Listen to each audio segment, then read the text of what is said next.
Assalamualaikum warahmatullahi wabarakatuh. Ketemu lagi dengan saya. Di sini kita akan membahas tentang komunikasi konseling pada anak. Alhamdulillah kita diberikan kesehatan oleh Allah sehingga kita dapat bertemu kembali dalam video pembelajaran kali ini. Jangan lupa untuk like, subscribe, dan tekan tombol lonceng supaya jika ada video pembelajaran terbaru kalian dapat notifikasi sehingga bisa langsung menyaksikannya. Langsung saja, bahwa pada komunikasi pada anak itu ada beberapa ya. Anak itu kita tahu bahwasanya ada beberapa tahapan. Itu ada bayi. Nah, dalam komunikasi pada bayi itu ini kita bahas detail ya. Usia 1 minggu itu bayi mampu merespon terhadap cahaya ya. Kemudian usia 3 bulan sudah mulai bisa melihat objek dengan jelas dalam jarak yang relatif jauh. Usia 4 bulan mengidentifikasi warna. Jadi hal-hal ini harus kita ketahui supaya kita tahu bagaimana cara komunikasi dengan bayi dengan usia-usia tertentu ya. Makanya kalau usia 1 minggu ya, tetapi kita tidak bicara dengan mengajak komunikasi bayi dengan melihat, maka dia belum bisa ya, karena dia hanya merespon cahayanya kelihatan hitam putih aja. Nah, bayi ini lebih menyukai rasa manis dibandingkan rasa asin, dapat menentukan bau susu ibunya. Pada indera perabaan, kulit bayi ini cukup peka terhadap sentuhan, tekanan, dan suhu, dan kemampuan bicara pada tahun pertama muncul dalam 3 bentuk: merengek, menangis, gerak-gerik ya. Maka dari itu pada saat kita komunikasi pada bayi itu indera-indera lain juga kita gunakan, jadi tidak hanya mulut mata saja ya. Jadi bisa dengan sentuhan ya, sentuhan yang lembut ya, itu kita gunakan sebagai komunikasi, termasuk merengek, menangis, gerak-gerik. Nah, itu juga termasuk komunikasi pada bayi. Makanya pada bayi jika dia merengek, menangis atau gerak-gerik itu ada beberapa hal yang kita sebagai orang dewasa harus mengetahuinya. Mungkin apakah dia pada saat itu sedang BAB atau BAK, atau pada saat itu lapar sehingga minta ASI ya, atau pada saat itu bayi merasakan kesakitan. Maka dari itu kita harus bisa mengidentifikasinya. Ternyata ini baru saja beberapa menit yang lalu minum ASI, tapi kenapa kok menangis? Nah, ini harus kita identifikasi. Kita lihat ternyata barangkali bayi tersebut BAK, tetapi di situ udah penuh ya, sehingga minta ganti. Atau bahkan dia merasa kesakitan, kalau tali pusat belum lepas, barangkali ada sakit, ada penekanan pada tali pusatnya atau yang lainnya. Nah, cara berkomunikasi dengan bayi ini dilakukan dengan menggunakan suara, sentuhan, belayan, ciuman, ataupun gerakan ya. Ini cara-cara komunikasi ya. Jadi kita sentuh tubuhnya, kita dekap, dibelai ya, kemudian kita rangkul.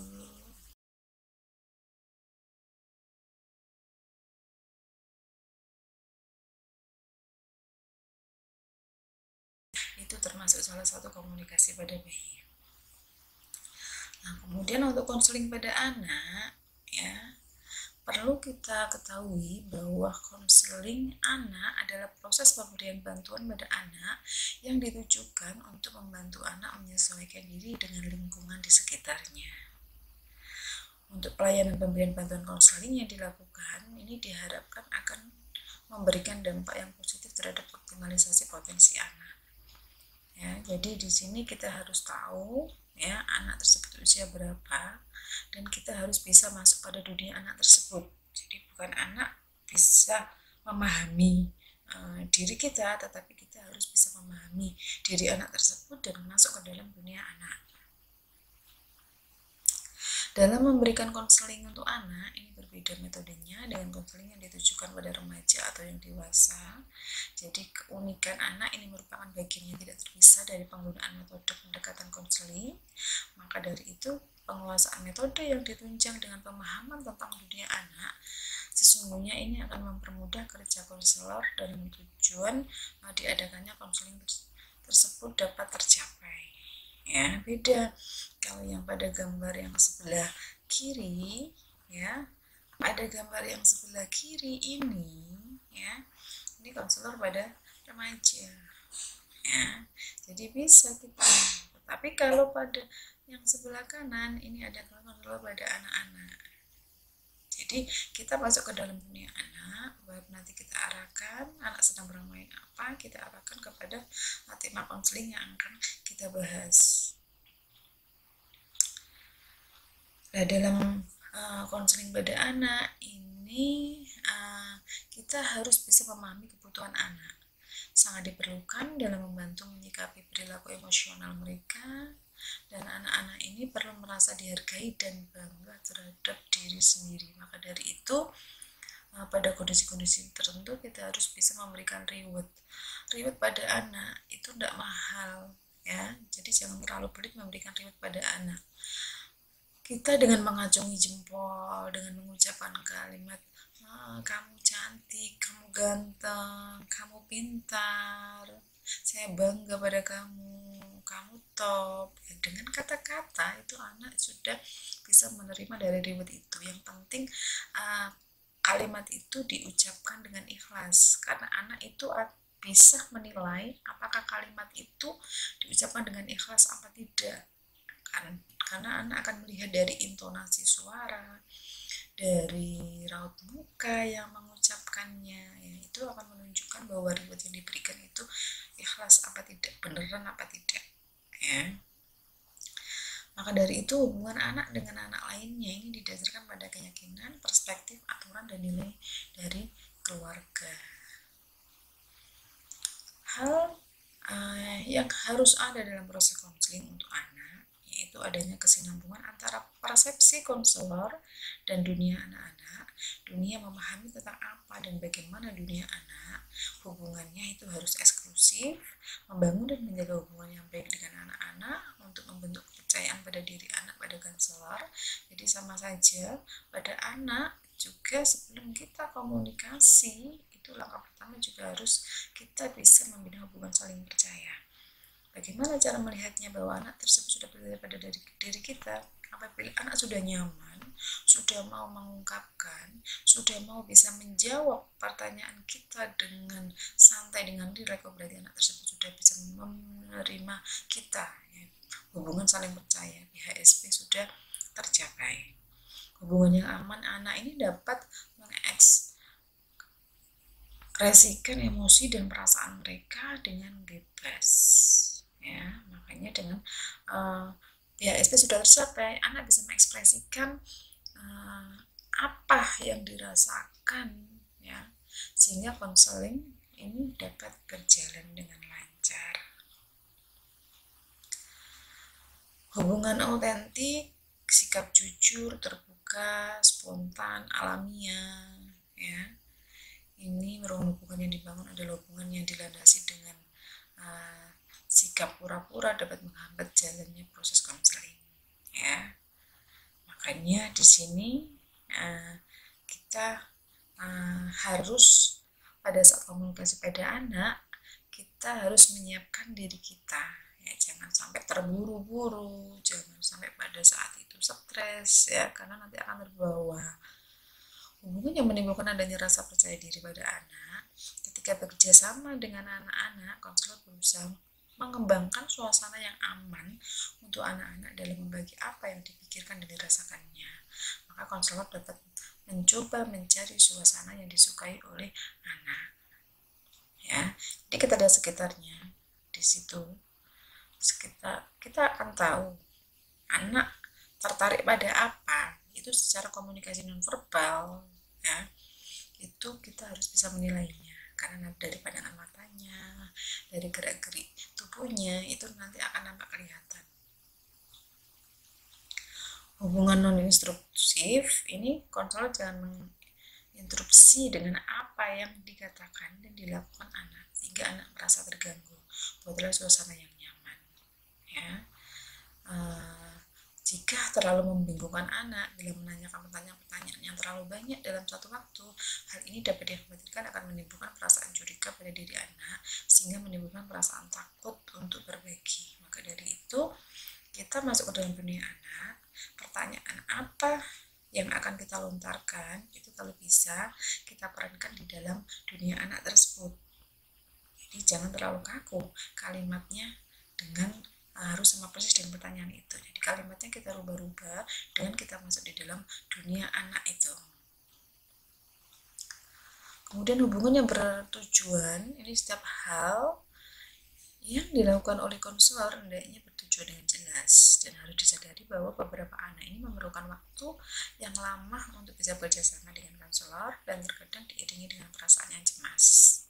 Maka dari itu bermain ini merupakan sarana yang baik untuk mendekatkan diri pada anak-anak.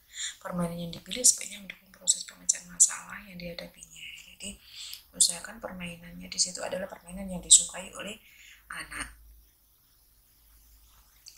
Faktor-faktor apa saja yang berpengaruh dalam pelaksanaan konseling untuk anak? Yang pertama adalah usia.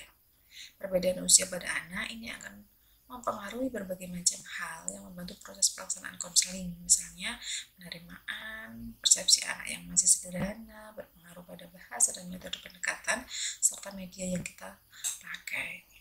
Makanya kita harus bisa melihat anak usia berapa, bagaimana pendekatannya, media yang dipakai apa, permainan yang bisa kita gunakan apa, ya.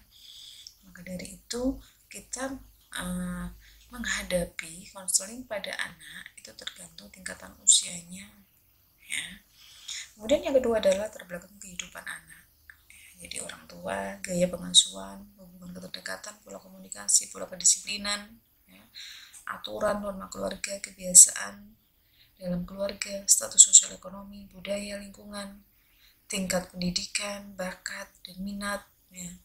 Ini semuanya harus kita ketahui, ya, untuk menentukan, ya, bagaimana komunikasi yang kita gunakan, ya. Ada keluarga yang benar-benar tertib, ya, di dalam kesehariannya dengan keluarga yang nyantai, itu juga beda, ya. Kemudian keterbukaan dan kerjasama dari orang tua dalam memberikan informasi merupakan hal penting untuk melihat perubahan perilaku pada anak. Maka lebih enak itu biasanya orang tua datang untuk konseling anaknya. Nah itu pasti orang tua akan terbuka. Tetapi apabila di sini anak bermasalah tetapi kita datang untuk melakukan konseling itu atas keinginan kita bukan orang tuanya, itu biasanya kita harus sebelum kita ke anak kita harus pendekatan dulu ke orang tuanya, ya. Kita pastikan dulu BHSW pada orang tua itu sudah tercapai, baru kita bina hubungan saling percaya dengan anaknya. Itu jika kita, ya, yang ingin melakukan konseling pada anak. Tapi kalau orang tua yang menginginkan konseling, maka ya otomatis biasanya orang tua sudah welcome, BHSP sudah tercapai. Keterampilan yang harus dimiliki konselor selama proses konseling berlangsung, ini pendekatannya menyatu dengan anak. Jadi kita join with the child, ya. Jadi kita harus bisa masuk pada dunia anak, ya. Makanya di situ kalau memang kita masuk di dalam dunia anak pada saat usia anak apa, ya udah, ya, kita harus bisa membayangkan bahwa kita adalah dalam posisi anak. Kemudian mengamati perilaku anak selama konseling, ya.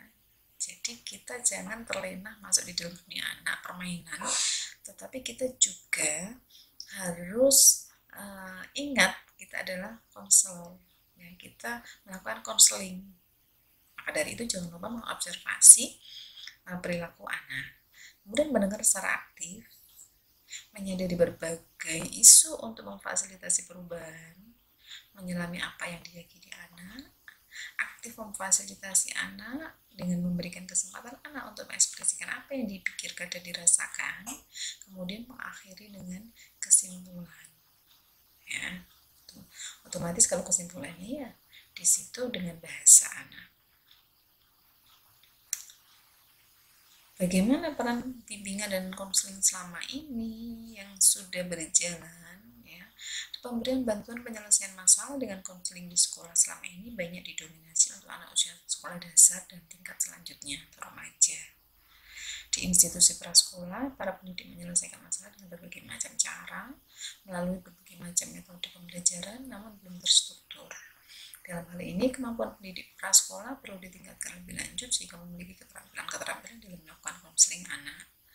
Ya, maka dari itu di sini mungkin nanti kedepannya perlu peran-peran serta tenaga kesehatan di dalam melakukan konseling pada anak usia prasekolah, karena selama ini yang berjalan adalah pada anak usia sekolah dasar dan usia remaja.